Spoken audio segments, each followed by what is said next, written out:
sehat, maka berapa banyak pula orang yang sehat dan sempat tapi tak dapat hidayah untuk pergi ke rumah Allah Subhanahu wa taala. Maka Allah katakan, apa kata Allah dalam surat Yasin? Al-yawma nakhtimu ala afwahihim wa tukallimuna aydihim wa tashhadu arjuluhum bima kanu yaksibun, kata Allah. Al-yawma, pada hari itu, ketika kita meninggal Bapak Ibu yang berbahagia, kita ini sejatinya menunggu mati saja hidup. Maka paling baik, paling bagus ketika kita hidup ini diisi dengan hal yang baik. Apa kata Allah? Al-yawma nakhtimu ala afwahihim, pada hari itu ketika engkau terbujur kaku, ketika engkau telah bernama jenazah, ditanya kita oleh malaikat Munkar dan Nakir, man rabbuka, siapa Rabbmu, man nabiyuka, siapa nabimu. Kemudian beberapa pertanyaan lainnya. Kita jangan mengharapkan lidah ini untuk menjawab. Kita jangan berharap muncul atau mulut kita ini untuk mengatakan apa yang dijawab, apa yang ditanya oleh malaikat Munkar dan Nakir. Kata Allah, al-yawma nakhtimu ala afwahihim, pada hari itu mulut engkau kami kunci, kami tutup. Yang menjawab siapa? Wa tukallimuna aydihim, tangan yang akan berkata. Tangan meskipun sekarang kita lihat tak ada mata, tak ada gigi, tak ada gusi, tak ada lidah, tapi bagi Allah sungguh sangat gampang untuk membuat itu menjadi nyata.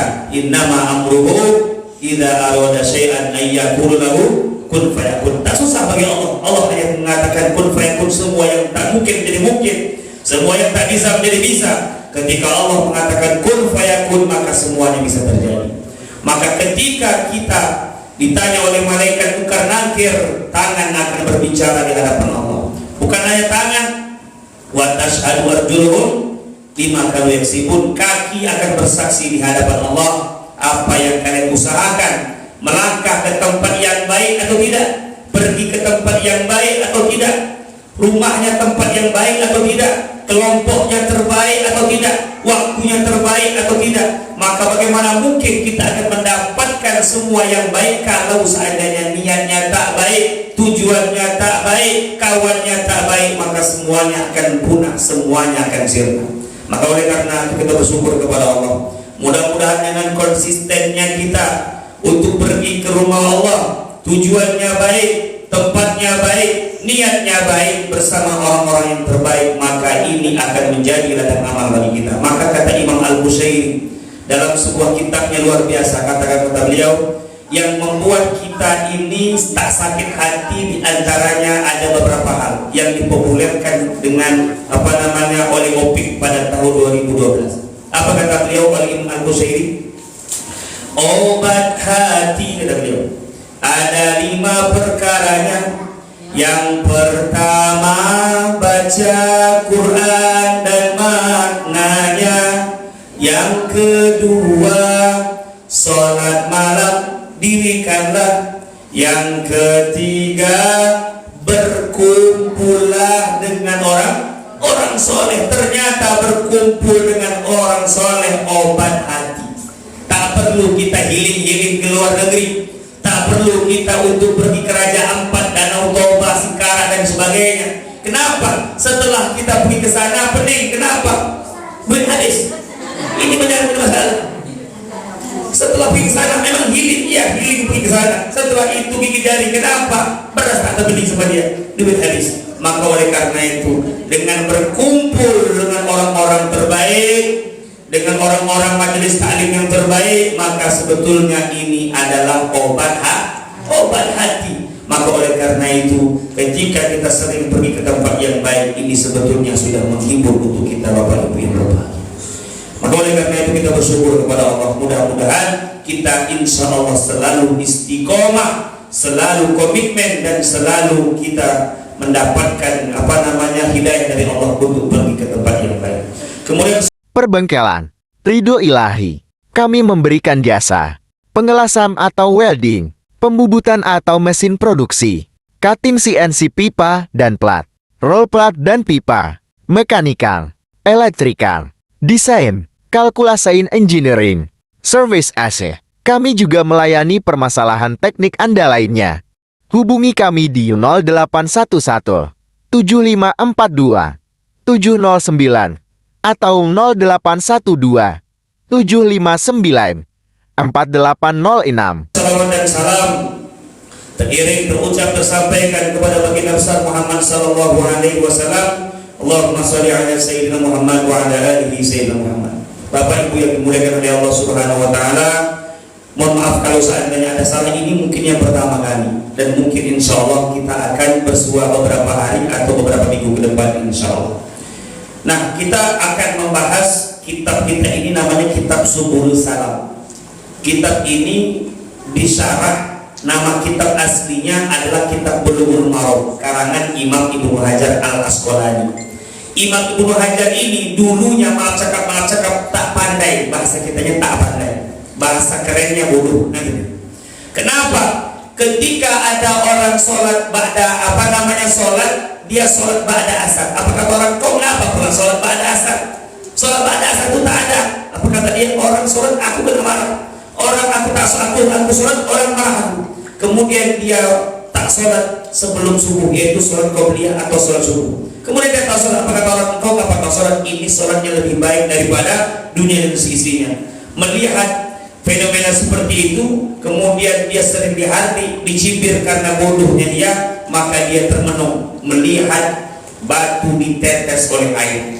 Ketika dia melihat batu ditetes oleh air, dia nampak batu tersebut berubah. Apa kata dia? Batu saja yang keras ini bisa berlubang dengan air yang lembut, apalagi otakku yang bodoh, yang bebal ini. Maka aku senantiasa bermujahadah, bersungguh-sungguh untuk mendapatkan ilmu Allah. Maka dia melahirkan sebuah karya namanya kitab Bulughul Maram, luar biasa. Dan ini insya Allah akan kita bahas. Nah, kitab yang di depan kita ini insya Allah namanya Subulus Salam. Itu sudah dijelaskan oleh Imam Al-Amir As-Sin'ani atau As-San'ani Al-Yamani. Bapak Ibu yang dimuliakan oleh Allah Subhanahu wa taala, sebagai seorang muslim kita berkeyakinan bahwasannya sebelum menghadap Allah wajib kita bersih dan suci. Sepakat Bapak Ibu? Sepakat.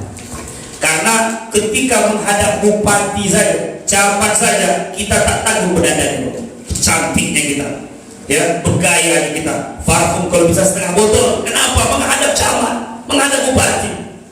Kita lupa menghadap Allah itu harusnya lebih daripada itu, betul Pak?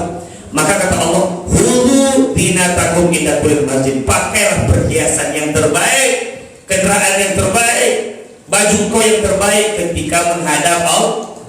Maka kadang-kadang kita ini kadang-kadang suka miris ketika ada anak-anak, apalagi bulan Ramadan. Bulan Ramadan itu salah seorang sahabat, salah seorang imam, namanya Imam Abu Hanifah. Kalau dia masuk bulan Ramadan tak ada duitnya, dijual sek rumahnya. Kenapa?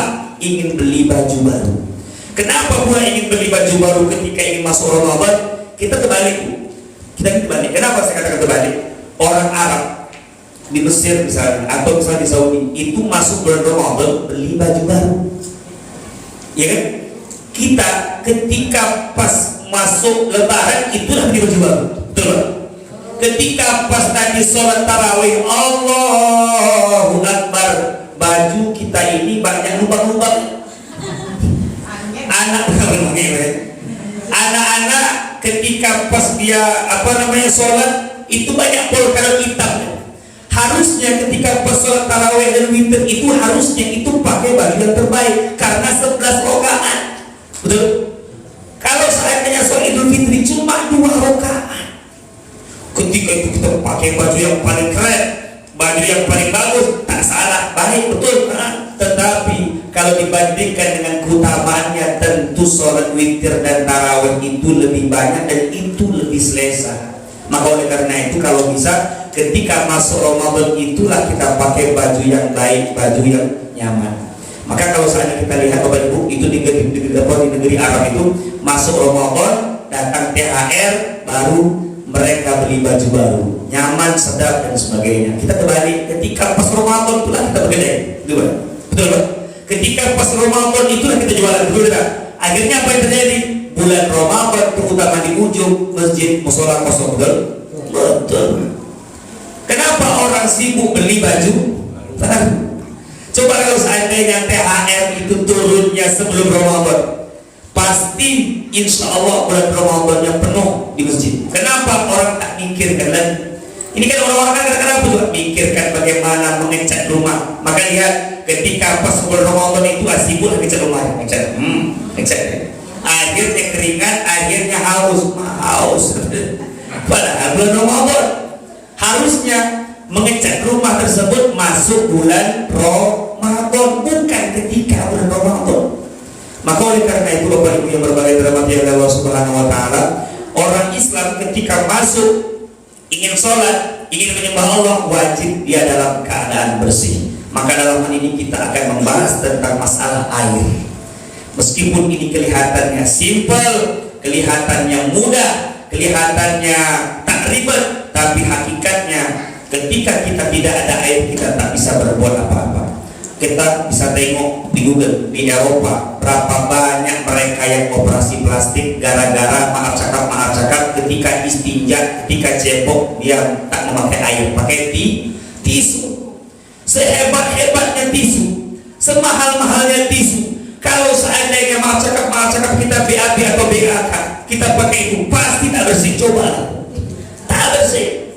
Maka jangan lihat oh cantik ini artis ini, maka jangan lihat artis Korea itu cantik, atas barang artis barat itu cantik. Lihatlah bagaimana naudzubillah dia pakai tisu itu. Betul. Maka setiap tahun mereka itu apa? Operasi maaf cakap, operasi kulit. Kenapa pakai tisu begitu? Tisu. Bersih apa sih pakai tisu? Walaupun pakai tisu basah, tapi kalau pakai air, itulah bagaimana Allah menurunkan kepada kita air, tak lain dan tak bukan untuk membersihkan kita dan mensucikan kita. Maka Bapak Ibu yang berbahagia yang dirahmati oleh Allah Subhanahu wa taala, kita tahu bahwasanya air ini sungguh banyak, sungguh sangat berguna bagi kita. Bahkan kalau kita lihat hidup ini, tubuh kita ini bisa dikatakan nyaris mendominasi adalah air daripada yang lain. Bahkan kalau kita lihat ini tadi minum Pak, terbuka sendiri Pak dia. Haus terbuka sendiri Pak. Oh iya, kalau kita minum nanti lain cerita. Maka Bapak Ibu yang berbahagia, kalau seandainya kita lihat Bapak Ibu, ketika kita dalam kondisi dalam kondisi yang seharusnya kita berwudu pun itu lebih diutamakan air, meskipun kita ada alat bantu yang lain untuk beribadah atau bersuci, namanya tayamum. Bapak Ibu yang berbahagia, ada hadis dari Rasulullah SAW, an Abi Hurairah radhiyallahu ta'ala anhu qala Rasulullah SAW fil bahri wa tahur ma'uhu hilul maitatuhu akhrajahu al-arba'ah wa ibnu Abi Syaibah wa lafzu lahu wa sahahu ibnu Khuzaimah wa Tirmizi. Suatu hari ada sahabat ini dia menemui Rasulullah SAW. Dia mengatakan, ya Rasulullah, kami ya Rasulullah berlayar, bawa air minum secukupnya. Kalau kami pakai air ini untuk kami wudhu, maka air ini tak cukup nanti untuk kami berwudhu. Kalau kami ini untuk berwudhu ini tak cukup untuk kami minum, maka bagaimana ya Rasulullah? Apa kata Rasulullah menerangkan? Bangkai tohur mau, air laut itu suci airnya, bangkainya halal. Rasulullah menjawab luar biasa. Belum lagi ditanya masalah bangkainya, belum lagi ditanya masalah ikannya, langsung Rasulullah menjelaskan air laut itu boleh dipakai untuk berwudu dan bangkainya halal untuk dimakan. Jadi kalau seandainya Ustaz anjing masuk sana, apakah boleh? Tidak. Maksud yang di sini adalah ketika hewan tersebut hidupnya di laut, bukan kita mau cakap kita ambil anjing kita lempar laut, boleh kita makan pula bangkai anjing. Itu bukan namanya boleh dimakan. Tetap ke hukum aslinya. Yang dikatakan boleh tadi adalah ketika memang hidupnya di laut. Kalau kita lihat udang boleh dimakan, kepiting kalau itu di laut itu boleh dimakan, ikan boleh dimakan. Bagaimana kalau seandainya dia seperti anjing laut atau singa laut? Itu tak boleh karena dia hidup di luar, tak boleh. Itu dia. Ustaz, bagaimana kalau seandainya semacam gurita dan sebagainya? Itu boleh. Karena apa? Karena dia tidak hidup di dua alam, hanya satu alam. Seperti halnya sotong, cumi-cumi dan sebagainya. Maka Bapak Ibu tak perlu kita nyembelih. Tak ada orang ketika dapat daging ikan sisik dia bisa beli Bismillahirrahmanirrahim, tak ada bisa beli sebenarnya. Karena apa? Ketika hidup kemudian ditunggu mati, tak bisa kita makan, tak perlu disembelih. Itu bedanya kalau kita dengan hewan yang ada di daratan, tak perlu kita sembelih. Jadi kalau seandainya ada orang menyembelih ikan, jangan lupa tidak ada pun orang taruh menyembelih ikan atau menyembelih budak, tak ada. Karena kalau seandainya kita dapatkan hewan tersebut di lautan mati, boleh kita makan. Bapak Ibu yang dimuliakan oleh Allah Subhanahu wa Ta'ala, tentang masalah air ini, tentu Allah berikan kepada kita air, bukan hanya air laut tapi air hujan. Wa anzalna minas sama'i ma'an tahura. Apa kata Allah? Kami menurunkan air dari langit, air tersebut itu suci dan boleh kita pakai untuk bersuci. Bapak Ibu berbahagia. Kalau kita lihat, Bapak mungkin punya tanaman atau Ibu punya tanaman. Tanaman tersebut itu kena air hujan. Coba tengok, ketika tanaman tersebut ada dua, tanaman satu kena air hujan, tanaman yang kedua kena air tanah atau disiram dengan air sumur ledeng misalnya, atau air pump misalnya, pasti yang paling cepat tumbuh adalah dengan air hujan. Dengan air hujan. Maka kalau seandainya kita siram dengan air hujan, itu tumbuhnya lebih cepat dan tumbuhnya lebih berkembang. Maka Bapak Ibu, kalau kita umpamanya sedih, galau, kita kurang bahagia, mandi air hujan, tapi jangan pas petir. Mau saudara,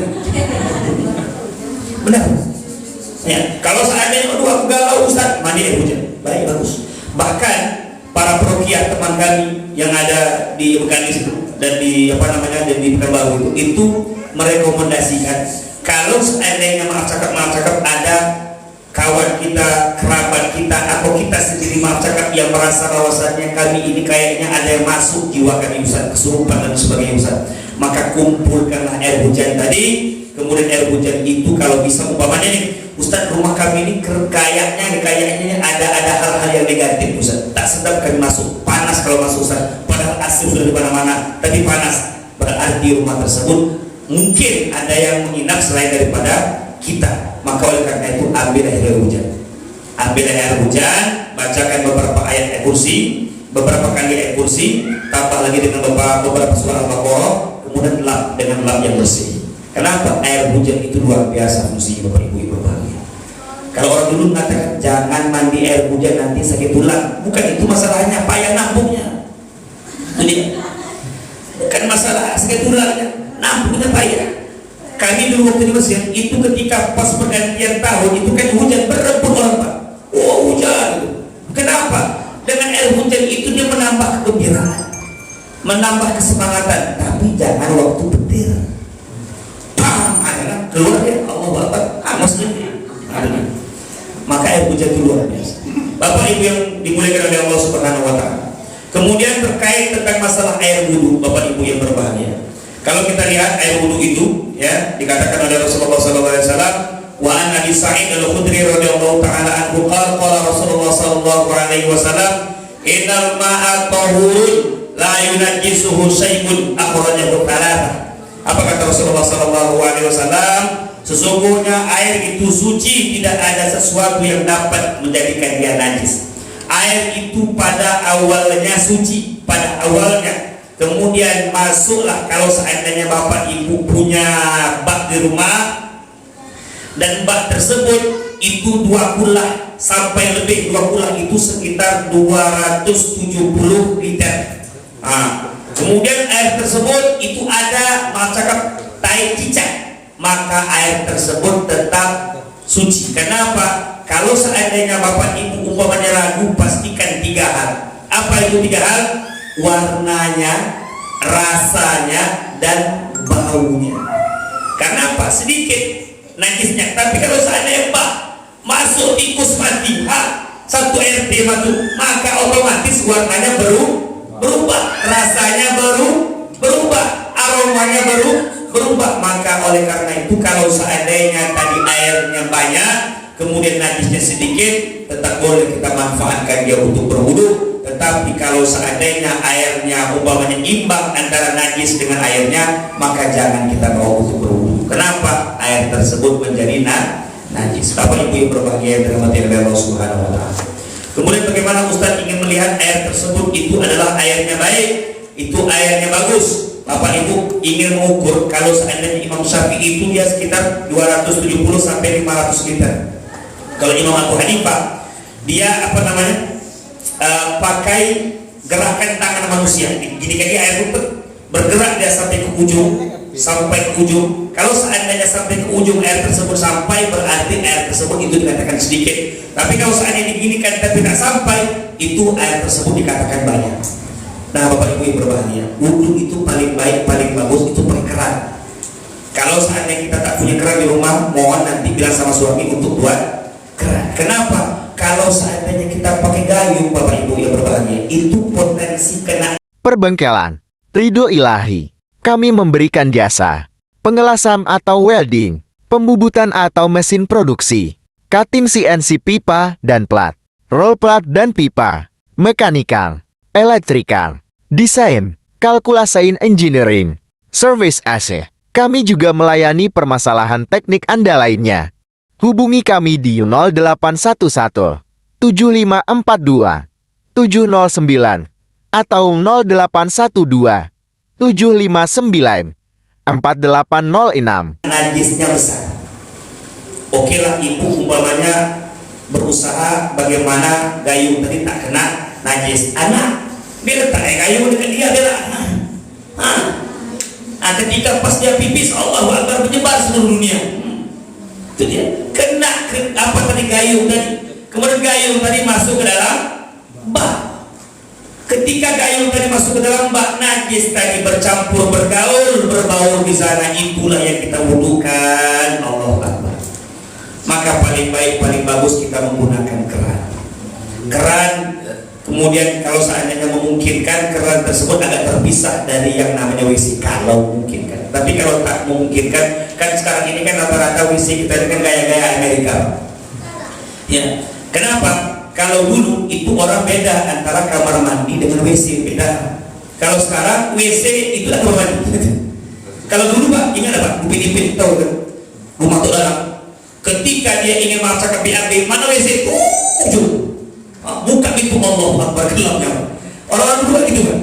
WC itu jauh. Allah Akbar, kalau ingin pergi ke WC itu harus ada kawan yang namakan. Kenapa? Ya Allah Akbar, sarap na'udzubillah. Maka oleh karena itu, kenapa itu dibuat sama orang dahulu? Supaya ketika kalau seandainya jauh tadi, kemungkinan untuk najis itu sedikit. Orang sekarang kan dekat, bahkan masuk ke kamar, langsung ke kamar mandi. Maka kalau seandainya kita lihat di situ maaf cakap BAB, di situ dia berwudu. Mungkin tidak maaf cakap sisa kita buang air tadi itu mengalir kena kakinya orang berwudu. Mungkin, sangat mungkin sekali. Maka kita paling baik, paling bagus kalau ini ada di rumah kita, dibasuh dulu sekitar WC tadi, disiram dulu.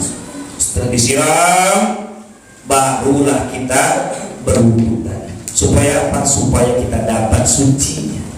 Karena kalau seandainya kadang-kadang maaf cakap kita pakai gayung tadi, itu kemungkinan hal-hal yang terjelek itu pasti ada. Apa diantaranya? Terjelek tadi adalah maaf cakap noda najis tadi lekat di tangan kita. Ketika lekat maka jelas tak sah wudhu kita. Kalau wudhunya tak sah berarti sholatnya tak sah. Maka Ustaz, kami doa kok tak mustajab Ustaz, karena bisa jadi sholatnya. Ustaz, sholat kami ini perasaan udah mantap Ustaz, bisa jadi wudhunya perasaan kami udah mantap Ustaz, airnya yang jadi masalah. Itu di antara. Maka oleh karena itu kita bisa introspeksi diri. Rumah kalau seandainya belum ada keran, minta sama suami untuk buat keran. Bapak Ibu yang berbahagia dirahmati Allah Subhanahu wa taala. Kemudian kata Rasulullah sallallahu alaihi wasallam, "Idza istaiqadha ahadukum fala yudkhilu yadahu fil ina hatta yaghsil thalatha." Kalau seandainya engkau bangun tidur, jangan masukkan tangan engkau dalam bak. Cuci dulu tangan engkau ini 3 kali, barulah engkau tangan memasukkan ke dalam bak. Kenapa? Maaf cakap Bapak Ibu, tangan kita ini tadi malam tahu tidak piknik kemana? Tak tahu kita. Entah kita maaf cakap nyungkil lubang hidung, telinga hidung, atau bahkan telinga hidung suami. Tak tahu. Tadi malam itu kita tidur tak tahu kemana, betul Pak? Mana ada orang tidur itu tahu. Tiba-tiba kita tengok Allah banyak bulu tangan, rupanya bulu ketiak suami. Kita tak tahu kita. Kita tak tahu kita. Maka oleh karena itu cuci dulu tangan kita sebelum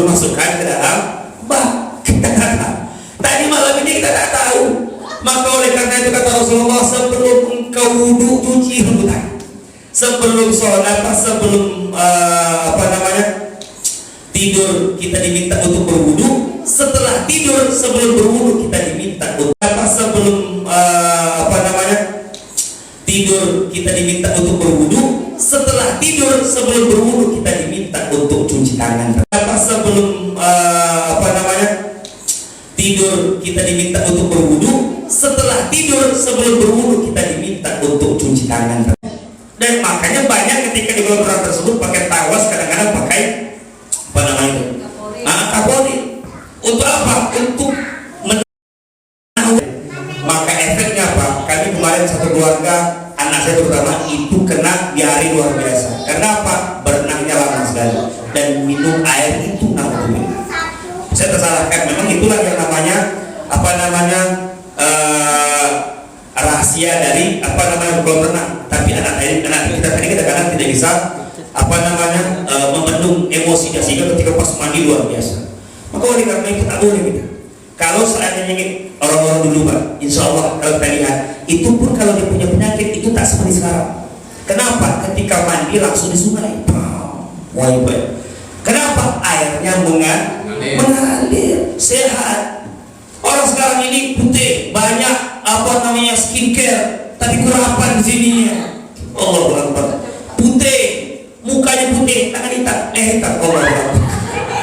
Oh iya, orang-orang sini tidak, orang sini tidak. Oh iya. Itu tadi.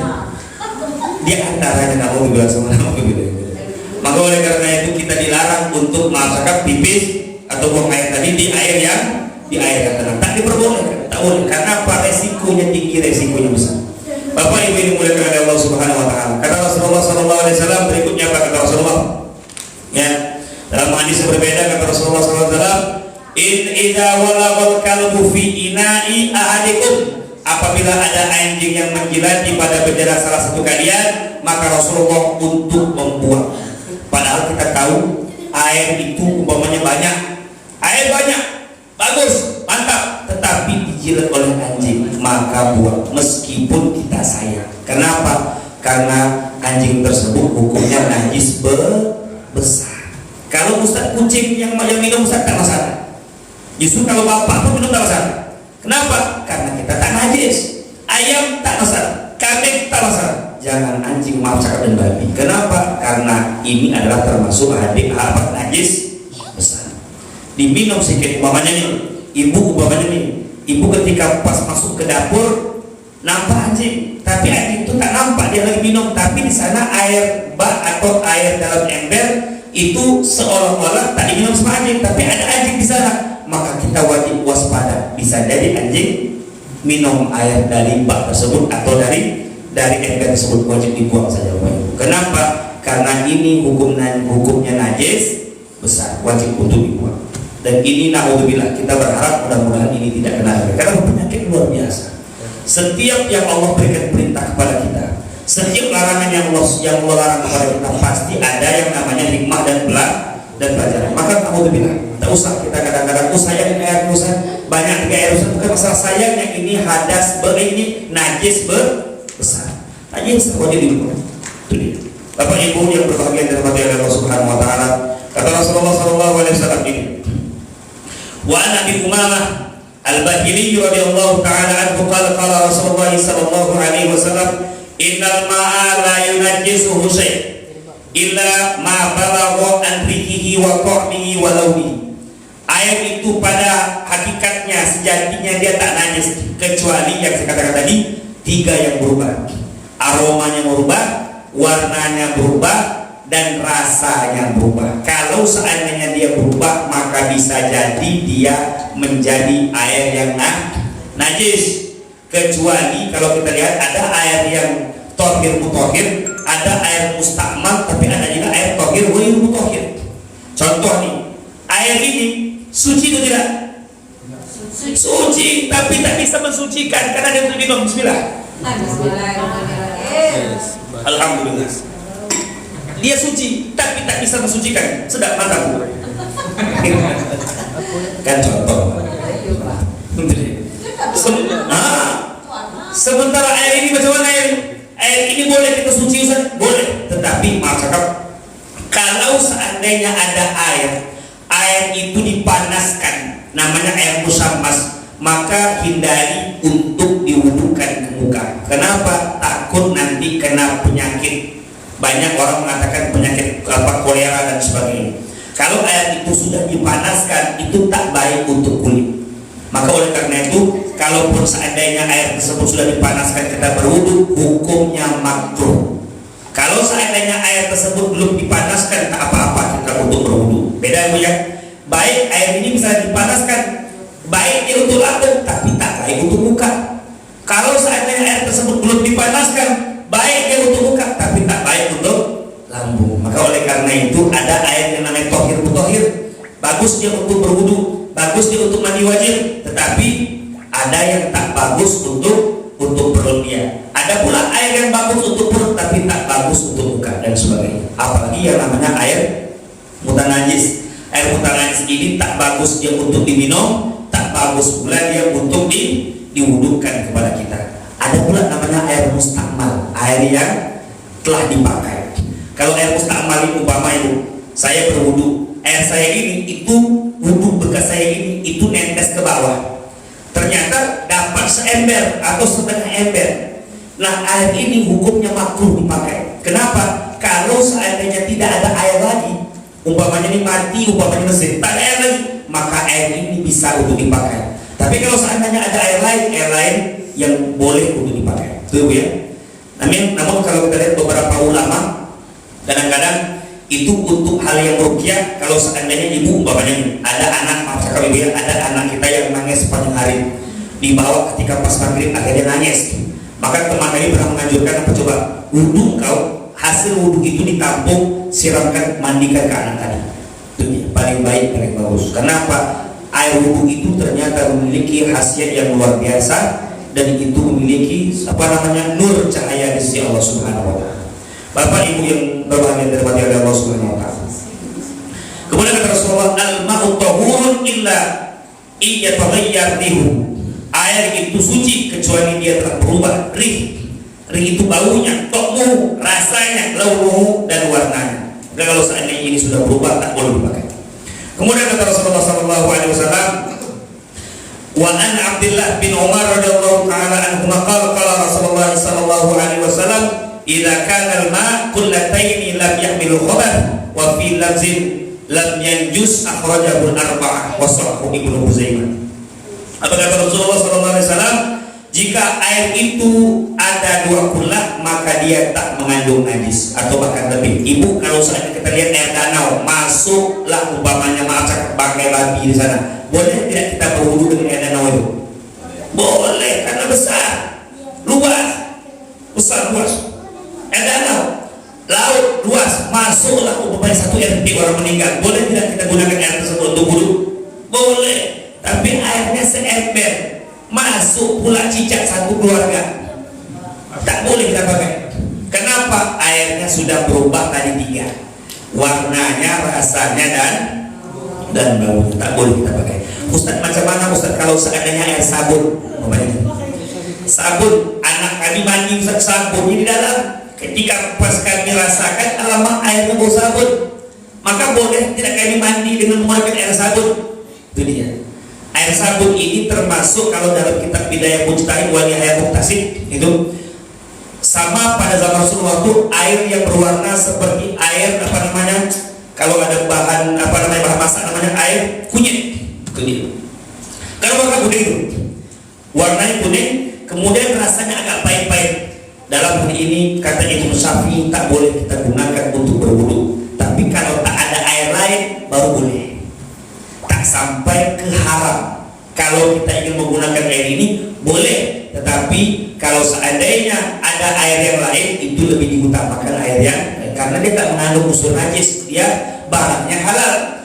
Sabun dia najis tidak, tapi mau tak bisa dimakan. Atau misalnya tadi kunyit halal atau tidak? Halal, tapi tak bisa untuk untuk kita mandi, tak bisa. Tapi kalau seandainya kita ingin mandi atau berwudu, tak ada air lain, itu boleh kita manfaatkan. Karena apa? Karena dia tidak menjadi najis. Bapak Ibu yang berbahagia dirahmati Allah Subhanahu wa Ta'ala, Kemudian kata Rasulullah sallallahu alaihi wasallam, ya, wa an Abi Hurairah radhiyallahu taala anhu qala Rasulullah sallallahu alaihi wasallam, ya la yaqtasilu ahadukum fil ma'i daim wa huwa junubun. Kata Rasulullah, janganlah kalian mandi di antara salah satu kalian dengan air yang tenang dan kalian dalam kondisi junub. Rasulullah itu adalah salah satu orang yang paling romantis sedunia. Kenapa? Kalau mandi, maaf cakap adik-adik yang berbagi logika, kalau mandi habis junub itu sering berdua. Itu dia, paling romantis. Rasulullah kalau manggil istrinya tak pernah nama. Suatu hari, ini bapak ibu, suatu hari Rasulullah itu didatangi oleh Aisyah. Ya Rasulullah, di antara istri-istri kau ini, Rasulullah kan punya istri 13. Siapa yang paling kau cintai? Kata Rasulullah, engkau cinta. Kalau betul aku ini engkau cintai, tolong nanti kau katakan dengan 12 istri yang lain, aku yang paling dicintai di atas segala-galanya. Karena Aisyah ini orang yang cemburu. Pokoknya aku wajib untuk dicintai. Wah, kata si Aisyah. Perbengkelan Ridho Ilahi. Kami memberikan jasa pengelasan atau welding, pembubutan atau mesin produksi, cutting CNC pipa dan plat, roll plat dan pipa, mekanikal, elektrikal, desain, kalkulasi engineering, service AC. Kami juga melayani permasalahan teknik Anda lainnya. Hubungi kami di 0811 7542 709 atau 0812 759 4806. Kemudian apa kata Rasulullah? Nih, aku kasih engkau kurma diam-diam ya, jangan katakan sama yang lain. Aku kasih engkau kurma sebiji. Oke. Kemudian apa kata Rasulullah? Oke, aku ingin pergi ke tempat rumah dari istri-istri yang lain. Rasulullah pergilah ke tempat istri-istrinya lain. Kemudian ketika Rasulullah ke sana, Rasulullah kasih juga satu buah kurma kepada istri-istrinya lain. Ketika istrinya sudah berkumpul semua, maka apa kata Aisyah? Rasulullah ingin mengumumkan sebuah perkara. Dengarkan semuanya nih, kata Aisyah tadi. Kemudian apa kata Rasulullah? Baik, aku umumkan kepada kalian bahwasannya aku sangat sayang dengan istri yang aku berikan satu kurma tadi. Aisyah, yes, pasti aku yang disayang. Karena dia yang diberikan satu istri yang lain senyum-senyum. Karena dia juga dapat di atas satu kurma. Bayangkan cerdasnya Rasulullah, romantisnya Rasulullah SAW. Ketika mandi bersama, sebelum tidur bercerita. Kita ketika pas menikah pertama, dia mandi bersama. Setelah itu Allah Akbar. Manggil istri luar biasa. Kalau kita kan tidak, nama istrinya Fitri, panggil Ipet, oh Ipet sini Ipet. Ini lama-lama panggil kejepit aja. Rasulullah panggilannya kepada Aisyah siapa? Humairah, cantik, si pipi yang kemerah-merahan luar biasa, so sweet, romantis. Kita macam-macam. Bayangkan Rasulullah itu SAW ketika Aisyah, bayangkan ketika Rasulullah marah, ketika Aisyah marah, Rasulullah izin pergi ke mana, ke masjid. Ketika Aisyah marah, Rasulullah pergi ke masjid. Apa yang dibuat oleh Rasulullah dibuat oleh Abu Bakar. Ternyata Abu Bakar kena marah juga sama istrinya. Kemudian ketika Rasulullah sudah agak berjam-jam di masjid, tiba-tiba datang Umar. Umar melihat Rasulullah ini bersedih, dia sedih pula. Melihat Rasulullah kadang-kadang ketawa sedikit-sedikit, dia bertanya pula, kenapa Rasulullah seperti itu? Akhirnya berkata Umar bin Khattab, ya Rasulullah, aku ingin mengadu ya Rasulullah. Silakan, aku ingin mengadu apa? Aku ingin mengadu kalau aku ini habis kelahi dengan istriku. Apa kata Rasulullah? Kau tak tahu, kayaknya habis kelahi istri kami. Ternyata Rasulullah saja pernah berselisih dengan istri. Wajar. Maka oleh karena itu Rasulullah yang so sweet saja, dia maaf cakap kadang-kadang berseteru dengan istri, apa kita. Maka oleh karena itu ibu-ibu Allah Subhanahu wa taala, maka mengakhiri kajian kita ini, bagaimanapun kita ini butuh air, dan sebaik-baik kita adalah orang yang paling tahu tentang masalah air, bagaimana kita wudunya, bahkan bagaimana kita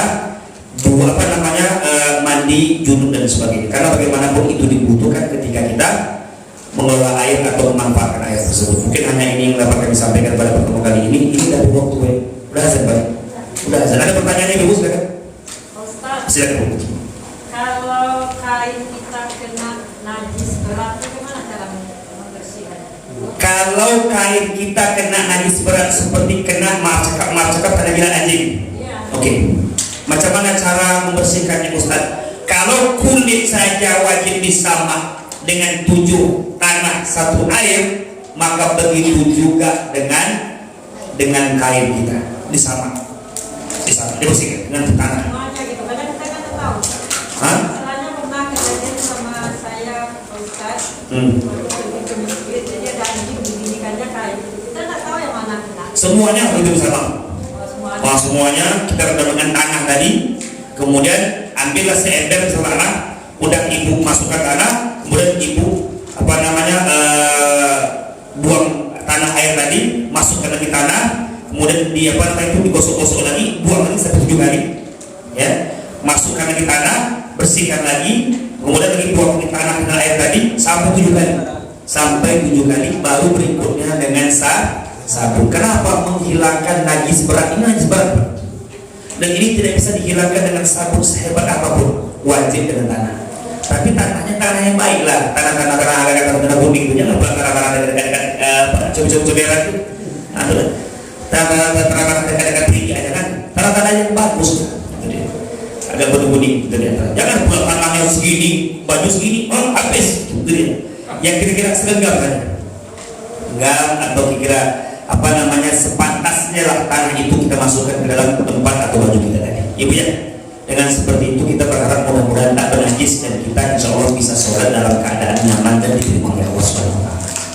Halo ibu, tinggal sampai nanti bertanya ke ibu. Ada lagi ya?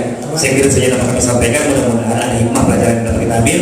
Musikum wa nafsi wa lillahi wa wassalamualaikum warahmatullahi wabarakatuh.